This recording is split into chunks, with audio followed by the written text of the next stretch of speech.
বাক্য বলে, জাগিয়া থাকো ও প্রার্থনা করো, যেন তোমরা পরীক্ষায় না পড়ো। আত্মা ইচ্ছুক, কিন্তু মাংস দুর্বল। অতএব তোমরা পরস্পরের কাছে তোমাদের পাপ স্বীকার করো এবং একে অপরের জন্য প্রার্থনা করো, যেন তোমরা সুস্থ হও। ধার্মিক ব্যক্তির আন্তরিক প্রার্থনা মহাশক্তিশালী প্রার্থনা, যা আমাদের বল ও শক্তি দেয়, আমাদের সকল সমস্যা থেকে উদ্ধার করে।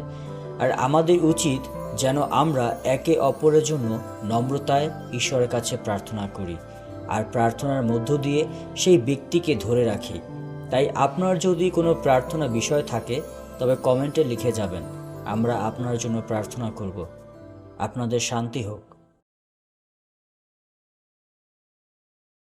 যে ব্যক্তি পরাৎপরের অন্তরালে থাকে, সে সর্বশক্তিমানের ছায়াতে বসতি করে। আমি সদাপ্রভুর বিষয়ে বলিব, তিনি আমার আশ্রয়, আমার দুর্গ, আমার ঈশ্বর, আমি তাহাতে নির্ভর করিব। হ্যাঁ, তিনি তোমাকে ব্যাধের ফাঁদ হইতে ও সর্বনাশক মারি হইতে রক্ষা করিবেন। তিনি আপন পালকে তোমাকে আবৃত করিবেন। তাহার পক্ষের নিচে তুমি আশ্রয় পাইবে, তাহার সত্য ঢাল ও তনুত্রাণ স্বরূপ।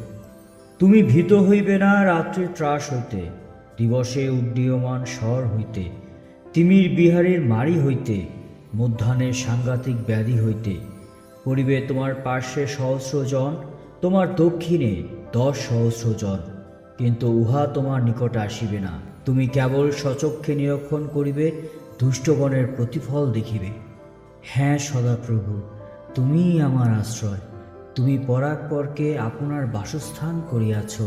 তোমার কোনো বিপদ ঘটিবে না, কোনো উৎপাত তোমার তাম্বুর নিকটে আসিবে না, কারণ তিনি আপন দূতগণকে তোমার বিষয়ে আজ্ঞা দিবেন, যেন তাহারা সমস্ত পথে তোমাকে রক্ষা করেন।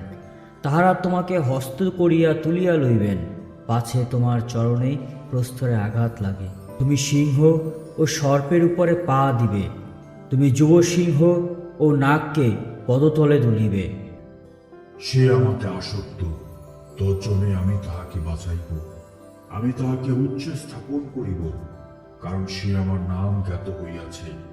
সে আমাকে ডাকিবে, আমি তাহাকে উত্তর দিব। আমি সংকটে তাহার সঙ্গে থাকিব। আমি তাহাকে উদ্ধার করিব, গৌরবান্বিত করিব।